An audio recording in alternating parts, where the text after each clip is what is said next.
mas tumaas ang tsansa ni Manny Pacquiao na manalo via unanimous decision or KO. Pero bago yan, huwag kalimutang mag-subscribe, like, share, at i-click nyo na rin ang notification bell para updated kayo lagi sa aking mga video. Ayan, marami pa rin nagtatanong kung ano mangyayari sa laban ni Pacquiao at Spence.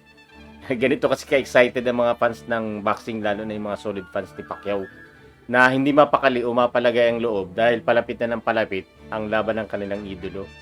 Dahil dito, naisipan kong gumawa ng isa pang video na medyo focus yung analysis at makita ng boxing fans kung ano ba talaga yung posibleng mangyayari sa laban. Kinatisin natin yung laro ni Porter kay Spence, yung laro ni Pacquiao kay Margarito, at gawin natin itong reference sa laban ni Pacquiao kay Spence.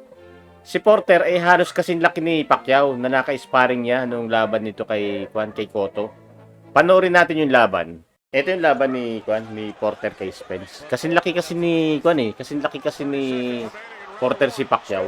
And paano lumaban si Porter sa ganung kalaki? Alamin natin kung anong style ang gagawin ni Porter. Yun nakita natin halos na knockdown ni Porter si Spence. Malayo yung pinanggagalingan ni Spence. Kasi ang puhunan niya kasi yung jab talaga yung jab straight. Etong si Porter kasi may pagka-top guy din ito. Tinalo na to ng mga magagaling na welterweight, pero mga dikit na laban. Ayan hindi naman pwedeng ganyan lumaro si Pacquiao na naka-steady, na may kipagbugbugan kay Spence. Siyempre, lugi.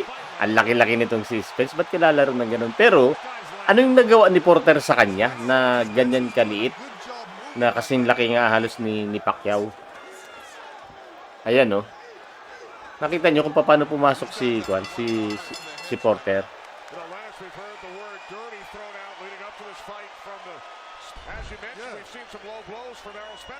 Low blow. Dalawang low blow. May nag-comment sa akin dati na tignan ko raw yung low blow ni Spence. And ayun, nakita natin nakadalawang low blow kaagad sa isang round. Bang! Uppercut. Tinamaan ng left hook. Yun yung problema ni Porter. Masyado siyang steady. Kung nasa isang posisyon lang siya, hindi dapat ganun. Hindi ka pwedeng hindi ka pwedeng pumosisyon na hindi ka gumagalaw. Dapat maggalaw ka para hindi ka abutin ni Spence. Top guy kasi talaga din kasi itong si Porter. Ayun sinasalon ni Porter, pero matibay. Dito malalaman, gaano ba talaga kalakas tong si Spence? Ba't sinasabi nila na right hook? Sinasabi lagi nila napakalakas. Yung tumama na left straight ni Porter, ni Spence. Bakit hindi man lang natinag to si Porter, di ba? Kung ganun talaga siya kalakas.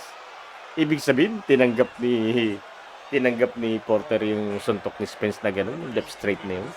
Ayan nakita nyo? Tinamaan ng dalawang hook, left or right. Matibay si Porter.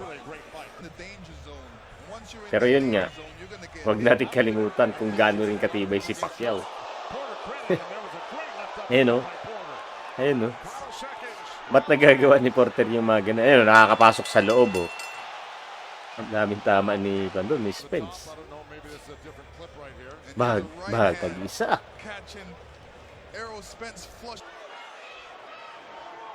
Round 11. Ayun, yung sinasabi natin. Yung plus knockdown. Yung plus knockdown na yun, ang ibig sabihin nun is na-knockdown siya, pero hindi naman ganun kasolid. Nakayuko na kasi siya left hook, maiksing left hook. Ayan Bang! Pang amateur na left hook. Pang professional na left hook. Yung left hook kasi na pang amateur talaga pag ganun Ayun Pero yan yan yung tinatawag na plus knockdown. Hindi nga binilangan tumayo ka agad.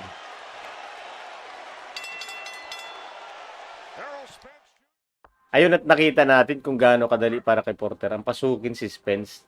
Ni walang nagawang damage si Spence kay Porter sa loob ng 12 rounds. Yung knockdown na nagawa ni Spence, may pagka-plus knockdown. Yung plus knockdown kasi, ang tinatawag nilang plus knockdown is yung na-knockdown yung kalaban, pero hindi naman solid. Kumbaga, pag sinabi mo kasing knockdown, talagang bagsak tapos bibilangan. Si Porter hindi halos nabilangan, kaya yun tinatawag na plus knockdown. At yun nga, at nang i-declare kung sino nanalo, ito nga si Spence ang nanalo via split decision. Makikita natin yung dalawang judge ay umiscore kay Spence na 116-111. Yung pabor kay Spence. Samantalang yung isa naman ay umiscore kay Porter ng 115-112. So, ganun kadikit yung laban. At kung hindi pala na plus knockdown itong si Porter, pwede siya pa nanalo. Sa kanya napunta yung split decision. Tingin ko mas mabilis ang kamay at paa at yung pag-create ng angle nitong si Pacquiao kumpara kay Porter. And napatunayan natin yung bilis ni Pacquiao kung ikukumpara natin kay Adrian Broner. Kasi itong si Porter, nakalaban na yan ni Broner, ni-knockdown yan. Alam ko first round lang, ni-knockdown, left hook. So, ibig sabihin, mas mabilis si Broner kay Porter. Ngayon, sino mabilis kay Pacquiao at saka kay Adrian Broner? Si Pacquiao. Nakita naman natin yung laban nilang dalawa. So, 2019 yun, January. And napahinga nga, nakarecover si Pacquiao kung ano man mga bugbog ni nabot. At inaasahan natin na yung bilis niya noong 2019 is ganun pa rin yung bilis ni Pacquiao. Nakikita natin sa training na ganun pa rin yung bilis ni Pacquiao ngayon 2021. So, kung nagawa ni Porter, mas magagawa ni Pacquiao. Mapansin natin, saglit lang nga pinapasok ni Porter si Spence. Itong ganitong technique, ginawa na ni Manny kay De La Hoya, Margarito, tsaka kay Cotto, yung mga malalaking nakalaban. So, kung kayang gawin ni Porter kay Spence, mas kayang gawin ni Manny, di ba? Ang hindi kaya ni Porter after pumasok kay Spence, yung umiscore sabay exit ng mabilis. Ang ginagawa kasi ni Porter, yung pagpasok, doon na siya makikipaglaban sa loob. May pagbugbugan na siya doon. Hindi ka mananalo. Ang laki ni Spence. So, ang dapat talagang gamitin ni Pacquiao is yung quick in and out. Saglit lang pinapasok ni Porter, kayang gawin ni Pacquiao yun. So, quick in and out. Hindi ka pwedeng lumaban ng nagpasok ka, mabilis ka nakapasok sa loob. Tapos doon ka makikipagbubugan sa loob. Talo, hindi gagawin ni Kwan yun. Hindi gagawin ni Pacquiao yun. Ang alam kong pinaplano nitong si Freddie Roach, si Coach Roach, at saka ito si Pacquiao, is yung ganun, quick in and out. Yun, puntahan naman natin kung ano yung laro na ginawa ni Manny Pacquiao kay Margarito. Ito yung laban ni Pacquiao kay Margarito. Makita natin dito, ito kung di ako nagkakamali, 17 pounds yung difference. Tignan nyo yung height difference nilang dalawa. Napakalaki. 5'11 to si Margarito. Ganyan ang gagawin din naman ni Porter yung mga pa-jab, jab straight, hook, jab upper, jab straight upper, yung mga ganun jab straight hook. So, ayan tignan nyo kung paano, hindi stationary yung galaw ni, laging pailag si Pacquiao. Hindi ka siyempre isang posisyon lang. Pahihirapan mo siyempre. Nakita natin yung yung kombinasyon ni Manny. Body at saka ulo. So, hindi stationary target itong si Pacquiao. Tsaka yung distance, dapat yung distance, alam ni Manny. Siyempre, alam naman ni Manny talaga yan na pag jumab, hindi aabot ng basta-basta. Hindi yung pag jumab, abot na abot ka. Dapat alam mo yung distance, yung tamang distance mo para pag gusto niya talagang jumab, at least half step man lang, po-forward siya. Yung pag-forward na yun, dun makaka-create si Pacquiao ng counter. Yan makikita nyo. Straight tsaka hook. Sa ulo, sa body. Tapos hindi siya tumitigil ng isang posisyon lang. Hahabulin mo talaga siya. Yan makita natin dito. Mas malaki itong si Margarito kumpara kay Spence. Pero makita nyo dito yung damage ng mata ni yung sakit ng mata ni Margarito. Dito tinamaan si Pacquiao dito sa body. Kayang tumanggap ni Manny. Kung natanggap ni Manny yung suntok ni Margarito, Kaya rin tanggapin ni Manny yung suntok ni Juan, ni Spence. Pero, siyempre hindi naman lagi. Pa-isa-isa lang. Alam nga namang napaka dami mong ibibigay ng mga mabibigat na suntok. Kaya ang laki niyan. Kung tamaan man siya ng pa-isa-isa lang, okay lang. Kaya niyan tanggapin. Round 8. Ayan, no? Kaya rin ni Manning dumipensa at saka tumanggap nga. Pero mali yung laro ni Pacquiao dito na ganun karaming suntok tatanggapin niya. Delikado yun. Siyempre pa isa-isa lang. Pag ganun karami na, delikado at damaging yan. Kaya nga, itong laban ni Pacquiao kay Margarito, umihi ng dugo tong si Pacquiao dito. Tsaka yung ulo, nakita natin na nagsimba si Pacquiao. Nakabenda yung ulo. Naging masyadong kundi si Pacquiao kasi nun eh. Naging top guy din kasi ang style. Talagang pinakita niya na kayang tanggapin. 5'5 and a half against 5'11. Ayun o, saglit ang pinapasok. Yan yung sinasabi kong quick in and out. Ayan o, walang mapagtaguan si Margarito. Yun nga, sinasabi na niya sa referee dito na itigil mo at kawawa naman ah. Kaya lang, sabi ni Margarito, kaya sa coach niya, huwag niyong ititigil, patayin niya na. Masyado rin kasing kwento mga Meksikano eh. Yung ganyan talaga sila. Hindi sumusuko. Kaya lang ang problema kasi, career yung pinag-uusapan dito yan. Tumitingin si Manny sa referee. Pinapatigil na niya. Kaya lang wala nagtigil eh. Yun. Dahil sa taas ng pride nito si Margarito, hindi niya tinigil. Career ang nakasalalay dito. Kaya ayan, natapos yung career niya dito. Tapos nagkaroon sila ng rematch kay Cotto. Wala na, tinarget din ni Cotto yung mata. Yung eye socket dito sa kanan.